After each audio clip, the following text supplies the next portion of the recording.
things matter so much, especially to a show like THC. We don't have a news team or marketing strategist, and I'm not a celebrity host, at least not yet. But I do everything I can to make the best conspiracy and paranormal show within my means, and that's great, but without listeners who help draw attention to it, it wouldn't mean anything. It wouldn't get any traction. And by God, lately, we have had some serious traction, I gotta say. So, thanks. But lately, a few people have written me in disappointment that we've gotten way too much into magic or way too far into the conspiracy world or even dabbling too much with spiritual or philosophical ideas, and I try to make everyone happy. And the bigger the audience gets, the more I'm finding that to be a bit impossible. But we're going to swing this pendulum back into the paranormal for the sake of the people who have asked, because aliens and UFOs are definitely a THC staple, and you can only go so long before you really just have to pay some homage to that strangeness in the sky, and today that is what we're doing with one of those oh-so-extra bonus shows. And I'm psyched to get the ball rolling on this one because we know that when it comes to the UFO situation, two of the most interesting aspects that come up time and time again are their strange ability and desire to shut down our nuclear facilities and also the abduction phenomenon. Well, today we're going to be talking with one of the very few people on the planet who has had personal experiences with both of these aspects, which in my eyes is quite a treat. His name is Robert Salas, and he graduated the Air Force Academy in 1964, served 7 years of active duty, flew target drones as a weapons controller, commanded international ballistic missiles as a launch officer, and had one hell of a night at his position on March 24th, 1967. He's written a new book called Unidentified, the UFO Phenomenon. I really enjoyed it, and I'm so psyched to talk to him about all this stuff. Robert, my man, welcome to the show. Thank you, Greg. Thank you for having me on. Well, the pleasure is mine, good sir. You know, I've always had a fascination with UFOs, and as interesting as it is, it seems very far removed from me in my life. So as the host of a show like this, it's pretty exciting to get to speak personally with people who've had first-hand experiences. It's a bit of a rare opportunity, and you have had a very rare pair of life experiences. You must feel pretty lucky, huh, man? Oh, I don't know if luck's the word, but I do feel responsible for telling the public about these experiences since I did have them. So I'm happy to share any part of it with you. And of course, I've been investigating for about 20 years now. Man, that is such a long time. Yeah, it is. It is. Well, I'm a little jealous, I have to say, but let's get into this experience that you had in the Air Force. I think a lot of the audience is aware of these types of things. We hear about them a lot in ufology, but I don't know how often we hear one detailed by someone who was actually really there. So I guess walk us through what happened. Okay, in 1967, I was a missile launch officer in Montana, stationed at Great Falls, Montana. I was part of a two-man crew, and our job was basically to monitor and launch missiles if ordered. And these were intercontinental ballistic missiles. So on this one particular evening, we went out to a place called Oscar Flight, which is located about 100 miles east of Great Falls, Montana. It was one of 15 what we call launch control centers or launch control facilities where we had a capsule underground, concrete and steel, hardened capsule. And we went on duty about every 3 days or so. We had about 6 guards upstairs. On this particular night, this was March 24th, 1967. My commander was Fred Mywald. We went, we relieved the crew on duty, and then after dinner, he took a rest break. One of us had to be awake at all times. Sometime in the evening hours, I get a call from the topside guard who says there's lights flying above the facility, making strange maneuvers, flying very fast, turning on a dime, making 90-degree turns. They wanted to report it. They said they weren't airplanes. And I didn't quite know what to think of all that. I kind of discounted it at the time. And then he called back about 5 minutes later. This time he's screaming into the phone, saying that there is a glowing red object hovering above the front gate. Scared to death, had the guards out with all their weapons, and he simply wanted me to tell him what to do next. I was kind of shocked. Of course, I didn't know exactly what was going on, but he was serious and he was frightened. I could tell by his voice. So I think all I said was make sure nothing comes inside the gated area, Right.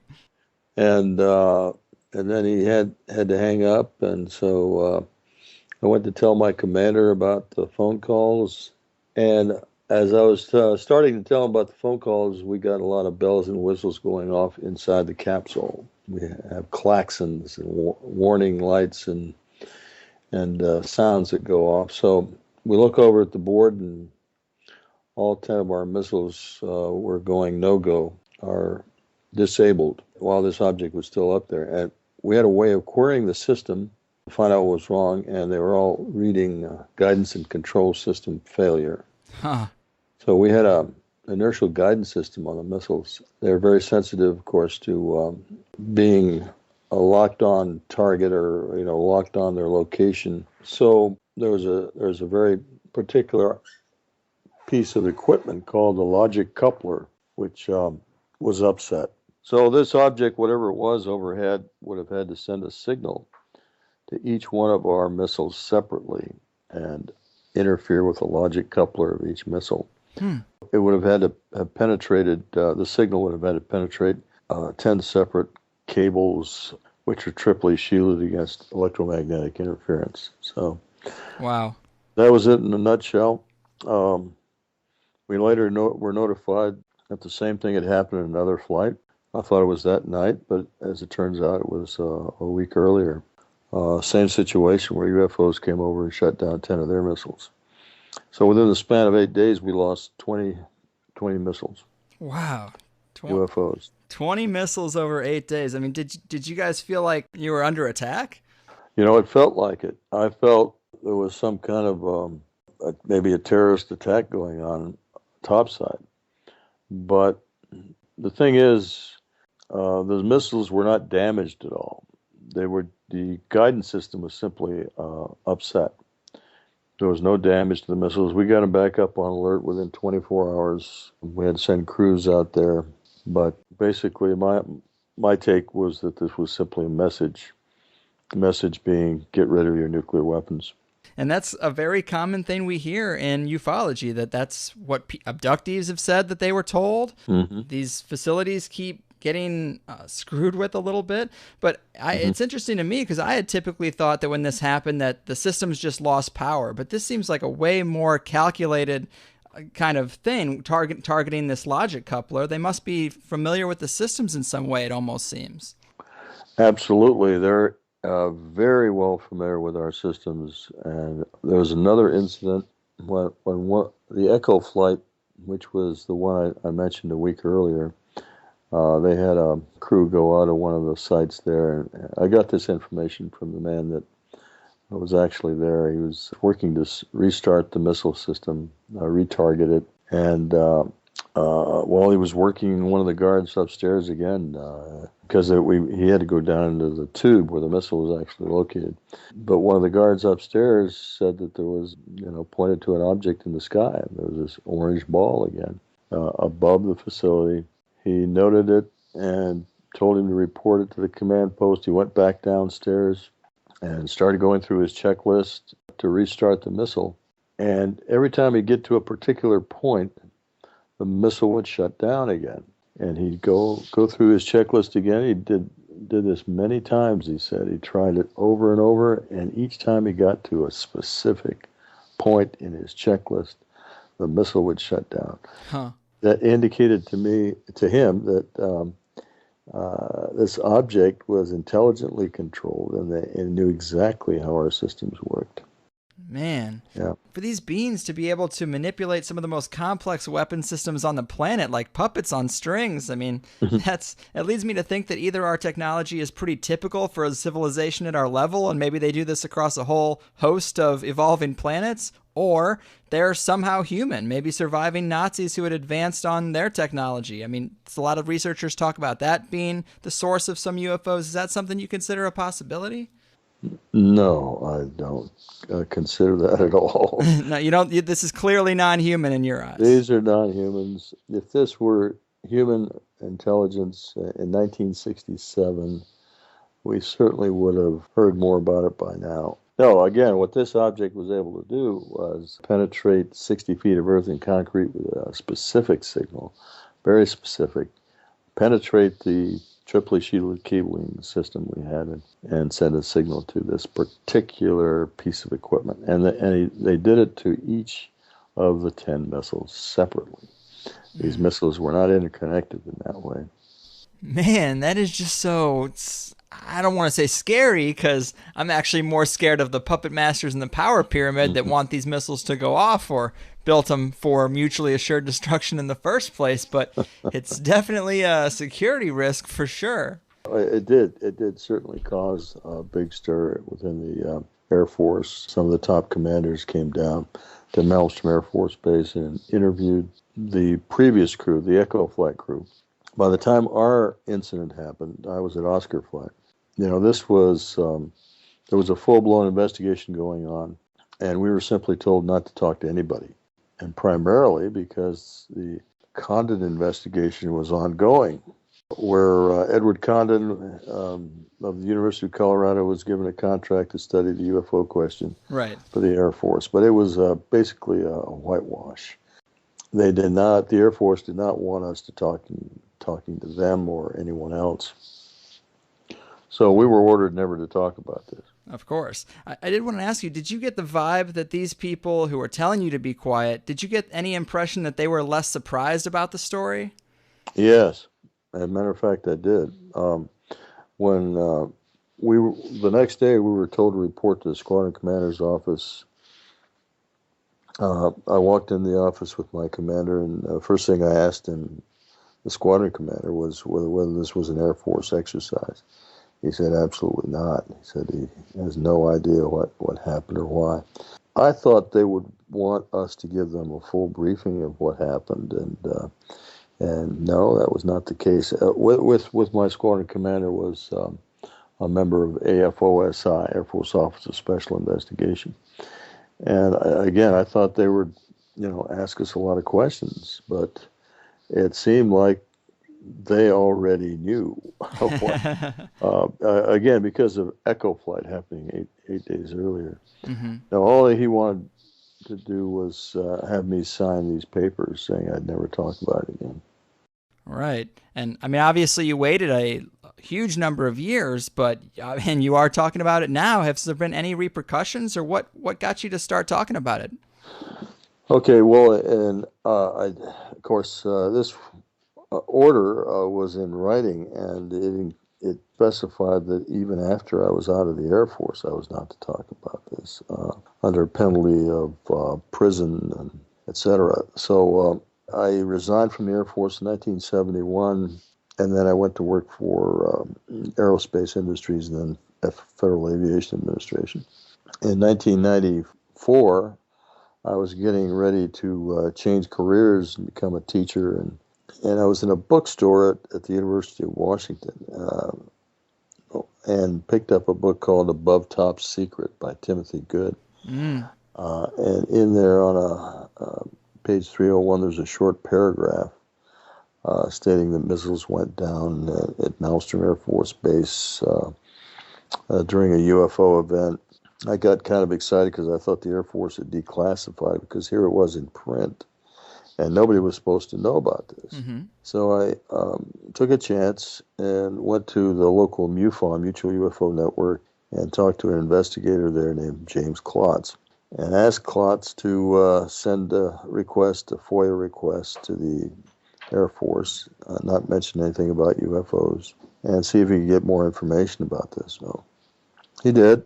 And we got a return mail stating that this incident was still classified. However, since it had been so long, they were going to declassify it. So they declassified what I refer to as the Echo Flight incident. That was the one that happened previous to ours. Mm-hmm. But I thought at the time, because it described it, so it matched what I recall, I thought it was my incident. So I started speaking openly about it, because that incident had been declassified. But it wasn't until later, maybe a year or so later, that I found out, no, I was at Oscar flight, and my incident happened 8 days later. So here I am. I'm public about it, so I decided to keep going. Up to this point, I have not been contacted by the Air Force or any government agent telling me not to speak about this.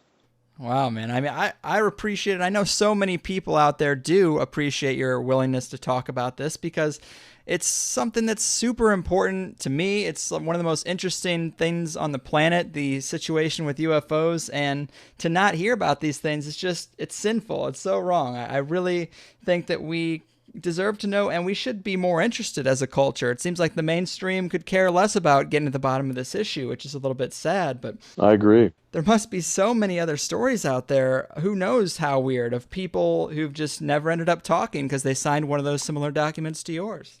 Oh, not only that, but it's the ridicule factor is still out there. People don't want to be laughed at, and they don't want to lose, their reputation or their jobs. That is a serious deterrent to people coming forward. But yes, there are a lot of people out there that have a lot of information, but have, for whatever reason, have not come forward yet. And how commonplace now are these missile shutdowns? I mean, this also just isn't an American problem. This has happened in other countries too, right? Absolutely. In my book, I list about 14 other incidents. This has happened at other bases within the United States: Ellsworth Air Force Base, South Dakota; Francis E. Warren Air Force Base in Wyoming; Minot Air Force Base in North Dakota. It's happened at base in Italy, NATO base in the Netherlands, Soesterberg, where nuclear weapons were being stored. It happened at Bentwaters Base, which is in the UK. Again, nuclear weapons storage facility. UFO comes over, shines a beam of light over the facility. Aviano Air Base was the one I was thinking of in Italy. A NATO base, again, nuclear weapons. UFO flies over, shines a beam of light on the weapons storage area. So I'm convinced that really what they're up to with regard to nuclear weapons is to literally shine a light on them and state a message, send a message that these things can do us no good at all and could possibly obliterate all living things on planet Earth, which not only would affect us, obviously, but may even affect them in some way. Right. And one other idea that people in the ufology community talk about with these beings is that possibly they could be survivors of previous civilizations, maybe from before the flood or the destruction of Atlantis or something like that, who retreated underground, and they've just been living kind of in secret and advancing their technology, which you would think would be far more than the surface if they had been around for so long. And it's also a crazy idea. It's just as crazy as these beings being from outer space, but it kind of makes me think that that's why they might have such interest in keeping the planet safe, because it's their home too. I don't know. It's a weird idea, but have you ever entertained that thought? Not really. I do believe that there are underwater bases, and there's evidence also that some of these objects fly into mountains or into volcanoes and could have underground bases. So at this point, I'm not going to discount any possibility, no matter how crazy it sounds. Right. Because we just don't have a complete story, a complete picture of where these beings are from, what they're up to. Right. It's a really weird situation, but every time someone like you comes forward, we get another little piece of the puzzle, and I think you add these things together and we get a clearer picture, and it's happening all the time. But in your book, you also say that for your money, you would put it down on the fact that an international UFO cabal is most likely responsible for the secrecy that we have. And that's interesting. I definitely think that's likely. But how do you think this group was formed? I mean, do you think they answer to anyone? Well, I think if I had to, and again, this is speculation, but if I had to pin it down, I'd say it probably originated after the Roswell crash in 1947, because the Air Force initially stated that they had recovered a saucer, and then a day later they were overruled by higher-ups. So that started the cover-up, the basic cover-up that the Air Force and other government agencies in the United States have been involved in. Now, as you point out, these incidents have occurred worldwide, so from that standpoint, there's probably individuals within governments in other countries that somehow the United States agents, let's say, because again, it's not the U.S. government that I place in this cabal. It's individuals, a select group of people, probably within intelligence agencies of the U.S. government, that are part of this cabal. And they've probably made contact with intelligence groups in other countries that are handling this secret. And they've probably been doing so since about 1947. In fact, in 1950, a man by the name of Wilbert Smith, an engineer working for the Canadian government in the United States during a project he was doing with a top scientist in the U.S., was told that the UFO question is being studied by a secret group, and this secret group is headed by Vannevar Bush. Vannevar Bush was the top scientist, U.S. top scientist during World War II. He was the one that oversaw the project for the first nuclear bomb test and a bomb. So certainly there's good evidence that this secret group does exist and has existed since at least 1950. And I know that Boeing did a study of your incident, but I'm inclined to think that companies like Boeing and Lockheed Martin, they might even have more secrets than the government. I wonder how involved they are with shaping some type of international cabal on this UFO topic. Yeah, well, again, I have little doubt that we have recovered craft and beings, extraterrestrial beings, and have gleaned scientific knowledge from them and the craft, and attempted to convert that to uses in our own military and aerospace companies. Philip Corso mentioned this. Philip Corso, of course, you probably heard of him. He was very much involved in the transfer of technology from what was studied as a result of recovery of the Roswell crash. So yeah, I think all of the major aerospace companies have classified programs working with the military on these things, and so again, that to me, the ability to transfer that technology in a classified manner, a secretive manner, would be fairly easy to do.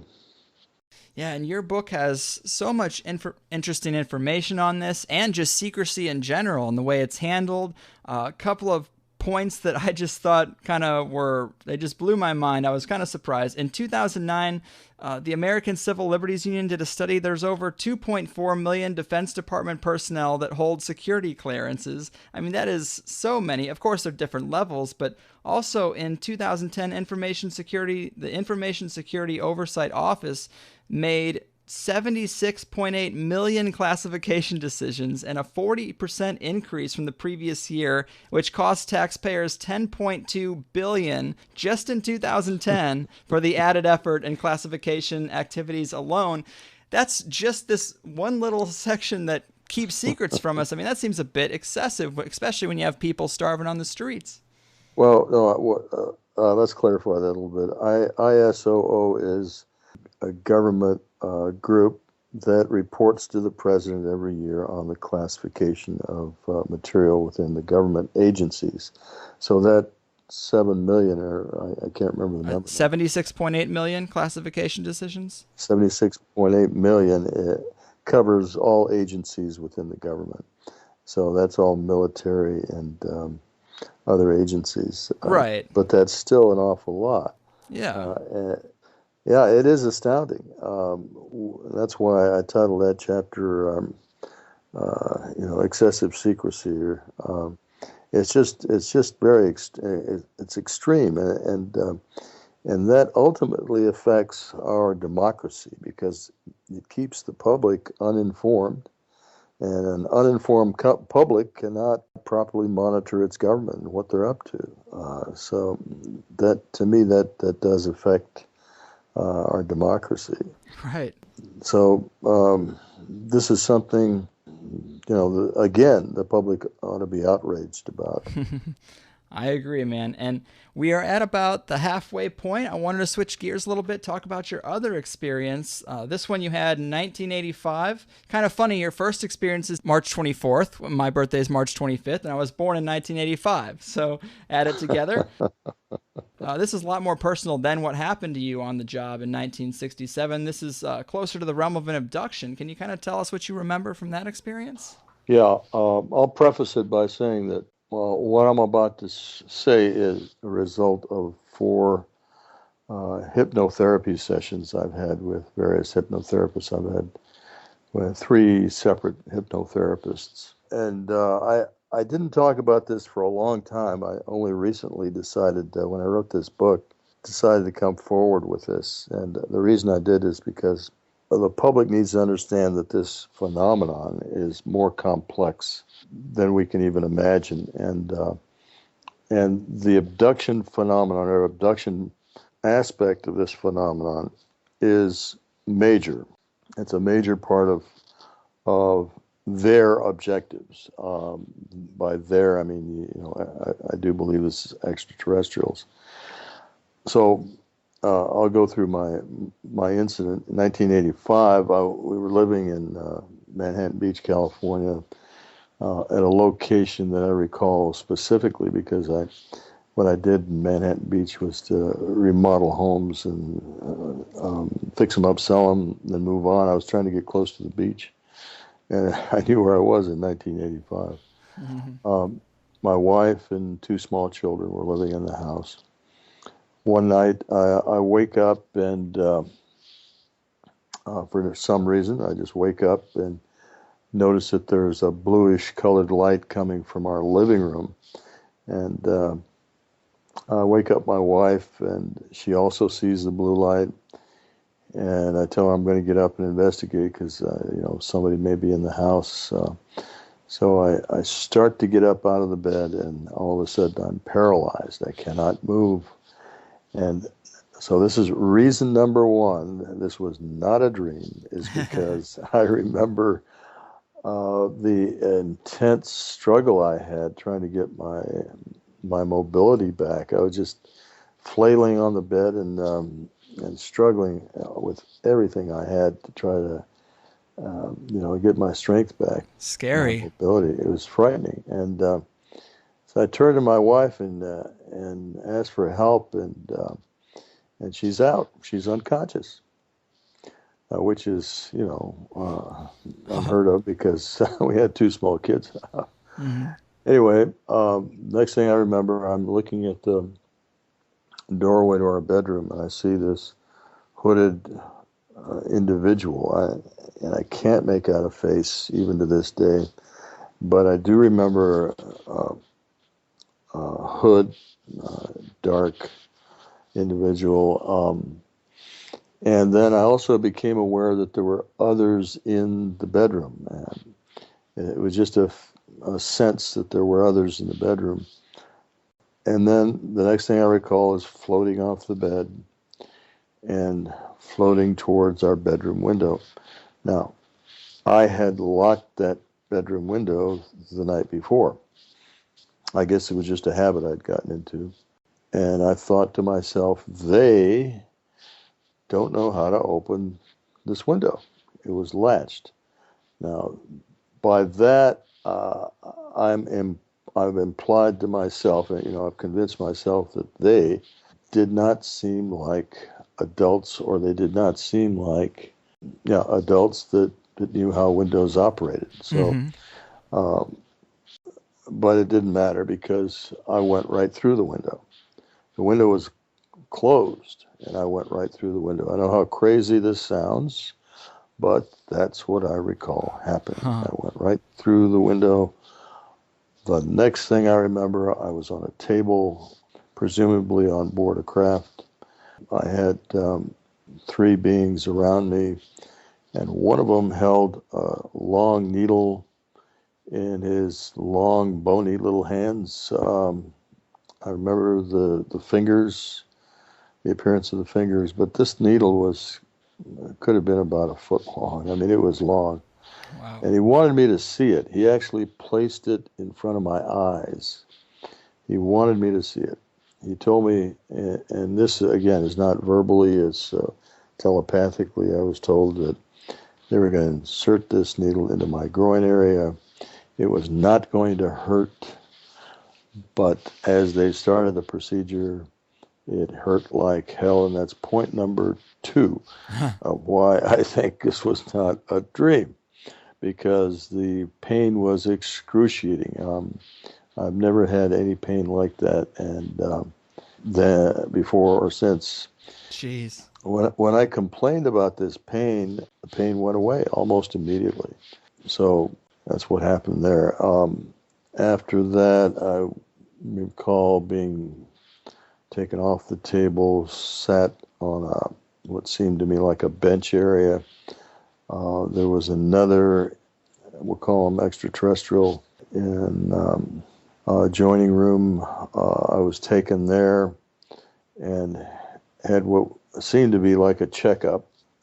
He poked me in the back, again, fingers along my spine. After that, I was escorted by two beings, one on either side. And again, we were floating. We weren't walking. We were floating off the surface, and then floated through a tunnel, a curved tunnel. And then there was this white flash of light, and I was back in my bed. Wow. Again, all this, I did not remember any of this the next morning. In fact, I didn't remember any of this until about 7 years ago. After, being involved in this and talking to other people, some of these little bits of what I just told you came floating back into my memory. And that's when I decided to have a session, an initial session about 7 years ago with a therapist, and started getting back some of these things. And then the final thing that convinced me that this is not a dream was my wife coming to me, and after I told her about seeing a blue light, she came to me later and said she saw the blue light. So she confirmed to me that yes, in fact, she had also seen the blue light that night. So those three things convinced me that this was real. It was not something I fabricated and made up. Wow. That is an amazing story. And I've heard you talk about it a little bit before, and there's a couple of indications that this has happened multiple times because of the layout of the room, right? Right. My wife remembers the doorway and the window being at a different location than I do. But if we jump forward a couple of years, not more than a couple, 1992, we lived in Seattle and had a house there that fits what she recalls as the location of the doorway and the window. But again, I had a different recollection than she did. So, and also she has a recollection of her waking up and seeing the blue light and then going back to sleep. And I was not awake during that incident. So we're thinking that we probably had multiple incidents. But she, at this point, does not want to go through therapy, and so that's where we are right now. Wow. That is such a wild story. It's very consistent with other abduction reports. A lot of people talk about a hybridization program going on. They're putting a large needle in your groin area. You might have some alien hybrid children out there, Robert. I just might. It's a weird thought, but what else are they doing? Yeah, there's no doubt. There's been so many witnesses, abductees that have talked about seeing hybrid children on board craft, asked to hold a hybrid child. that they're told is theirs, told to give it love, and things like that. So that's it's very likely that there is a hybridization program going on. And you also have a chapter in the book that I really loved where you talk about some other UFO stories of people's testimony, things that I had never heard, stories that I wasn't familiar with. One of them, this guy John Mulliken, he has a story that's pretty similar to yours, right? Oh, not exactly. I think you're thinking of John Doe. I've got John Mulliken was 17 years old, lived in up here in Central California.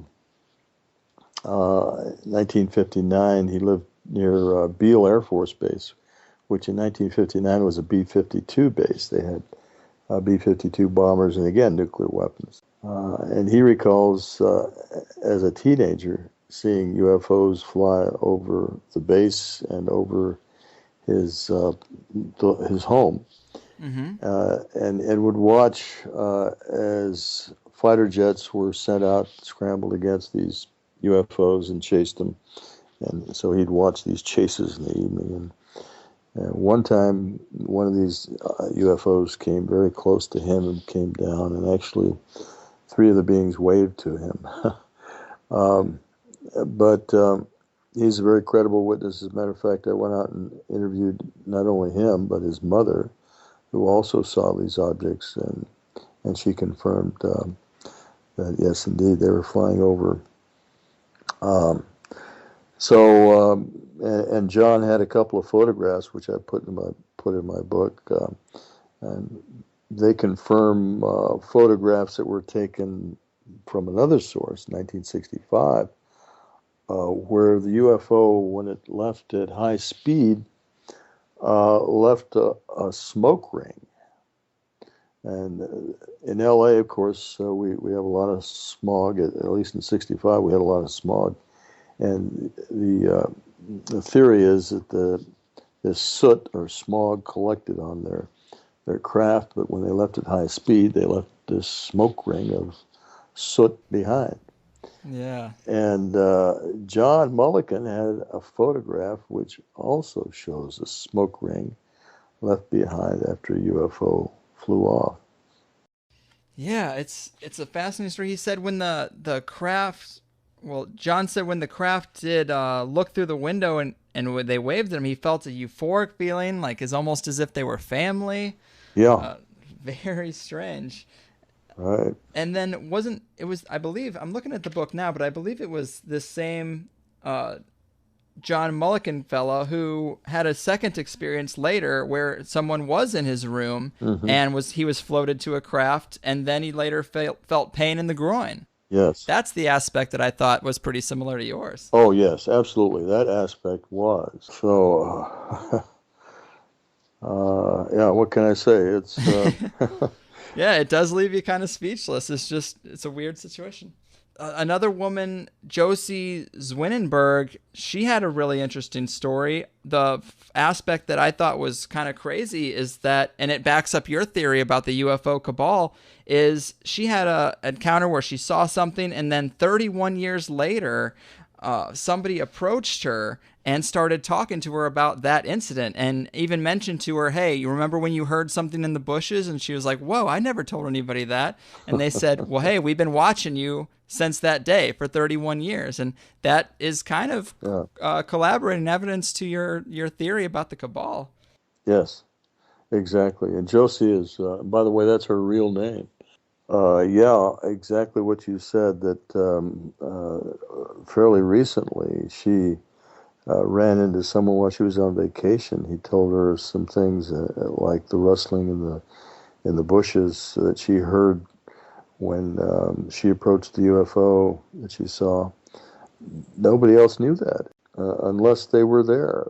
And so that was just amazing. Josie's a very credible individual. But it does point out the fact that this UFO cabal has a group of people that are tracking witnesses. And I think the reason they're doing that, number one, is because Witnesses are sometimes visited multiple times by UFOs. Mm-hmm. And of course, they want to keep track of that. But they also want to keep track of whether or not these witnesses are talking and what they're saying to the public. Because obviously, the cabal, their main purpose is to maintain this secret. It just seems so odd. After 31 years, 3 decades of watching someone, I wonder what prompted this person to actually make face-to-face contact with her.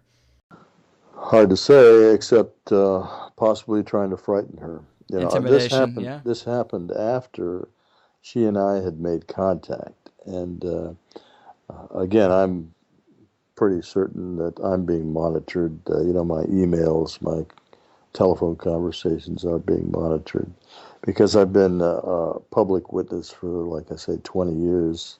So they would have known. We know the NSA is monitoring our emails, so they would Right. have known that I had made contact with this other witness, Josie. Yeah.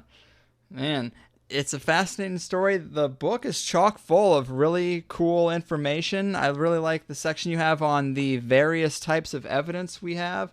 One story you talk about that some footage of a UFO acceleration was caught on film and analyzed by this Dr. Bruce Maccabee. And in his professional opinion, he assesses the speed is over 500 G, Well, not speed, or the the acceleration. acceleration that these ET pilots, let's say, would have to endure 500 G turns, things like that. So how does that happen? I mean, this stuff is just so amazing. It's hard to wrap your head around it, but this cabal is accumulating this information. They probably have secrets as to how the propulsion systems work, the kind of energy they're using, how they apply that energy, and a myriad of other things that is very valuable information, and information that could be used as, let's say, negotiating chips with other countries through the network, the international network of this cabal, and also could be financially valuable if this information is converted into some technology that's used by industry. So I think that's the main reason these secrets are being kept right now is simply greed and power. Mm-hmm. I don't think it's a question of whether or not the public could accept this reality, because I think most of the polls show that at least 50% of the population believe that yes, these UFOs are real, and we are being visited. Yeah, a lot of people seem to think that it has to do also with free energy or the type of technology they use. That if you were to Mm-hmm. unlock that for the masses, that we wouldn't be able to be charged by GE every week. Yeah, right. And the oil companies would have problems too. So yeah, so it's very complex. The UFO phenomenon is complex, but the way the way it's being controlled, the information is being controlled, keeping it away from the public is complex also. Mm-hmm. And in terms of disclosure in general, in 2013, we know we had the citizens hearing for disclosure that made a decent amount of waves. It got a little bit of publicity. Mm-hmm. But do you know of any plans for a follow-up event or advancing that thread at all in the next couple of years? Well, yes, I've heard that Stephen Bassett, who organized the citizens hearing in 2013, has now, as of last week, sent copies of a video which has some of the stories. I haven't seen this video, but it has some of the testimony that was given in Washington in 2013. And this video was sent to each of the sitting congressmen and women in the House and the Senate.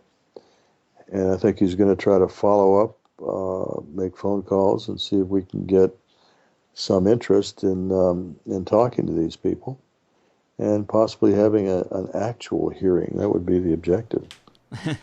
Right. Yeah, that really is what needs to happen. I just sometimes it can go either way. On Monday, I'll think we're making progress on disclosure, and on Tuesday, I'll be convinced that we're never going to get there.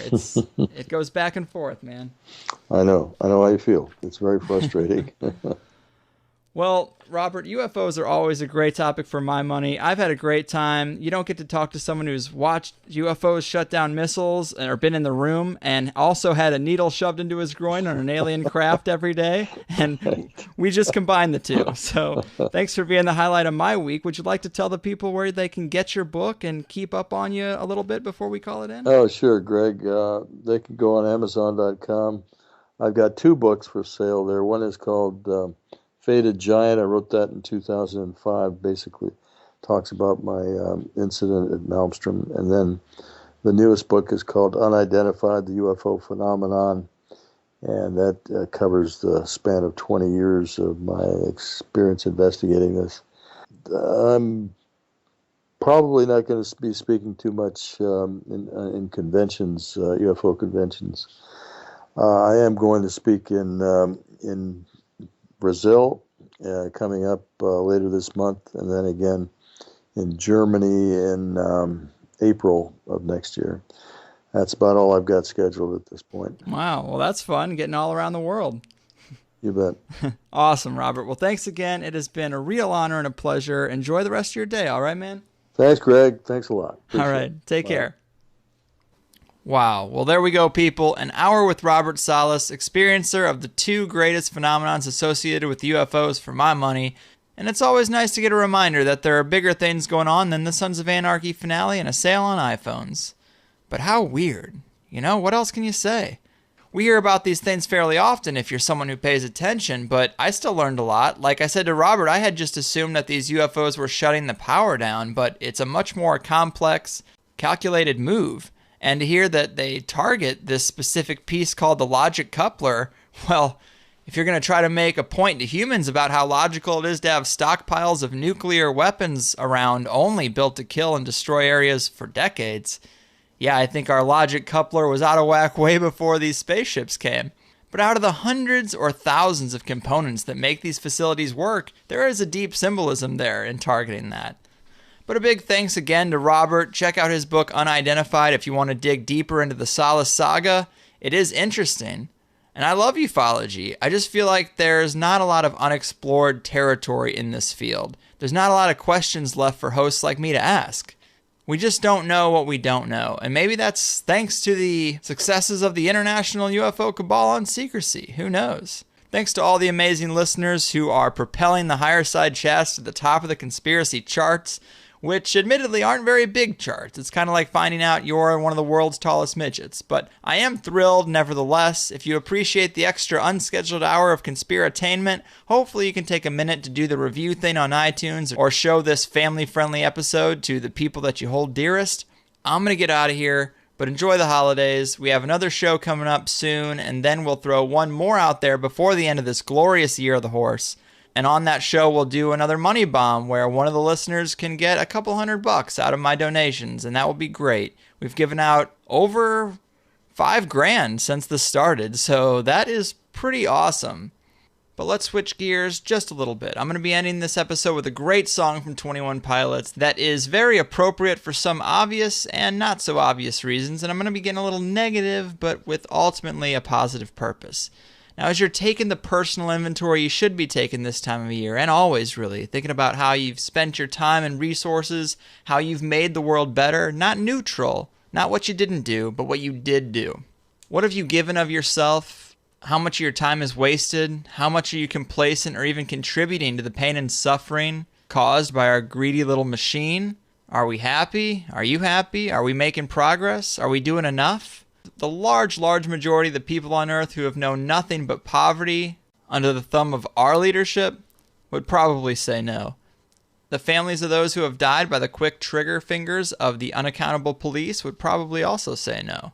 The victims of U.S. drone strikes overseas who don't even have enough resources to eat, let alone be a threat to anyone, would probably also be hoping that we do a little bit more too. It's a frickin' mess. And maybe I shouldn't be delivering this message through a whole desk full of equipment that's components were mined by slave labor and assembled by folks with mildly better conditions, like I'm some kind of moral authority. I'm not. But maybe we've fallen in line with leaders marching us to destruction built on the backs of the poor souls we'll never see. And someday I hope we'll stop being okay with that. Maybe we're all just waiting for a leader to articulate this ball of frustration in our collective guts in the right way so we can point to him and be like, yes, that's how I feel. Let's get behind that guy. And maybe that's what those UFOs are trying to do in their own abstract way, show us another possibility.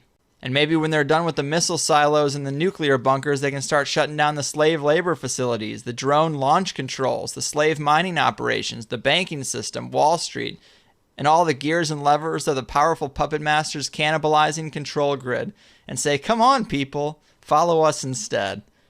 Maybe that's their intention. But we don't follow them, or we don't know how. And maybe instead of watching and waiting for someone to take that first step, we should just take it ourselves. But if you have the time as this episode's coming to a close, reflect on that for a few minutes, as I did when I picked this song, sitting here in a dark, smoky room trying to channel the ultimate good out of my iTunes playlist. You might feel a little bit of what I feel. And it's probably not unlike a foot-long needle to the groin. And I guess as long as you're part of the Western world, happy holidays. There's miles of land in front of us, and we're dying with every step we take. We're dying with every breath we make. And I'll fall in line. A stranger's back is all I see. He's only a few feet in front of me, and I'll look left and right sometimes, but I'll fall in line. No one looks up anymore, 'cause you might get a raindrop in your eye, and heaven forbid they see you cry as we fall in line. And about this time of every year, the line will go to the ocean pier and walk right off into the sea. And then we fall asleep.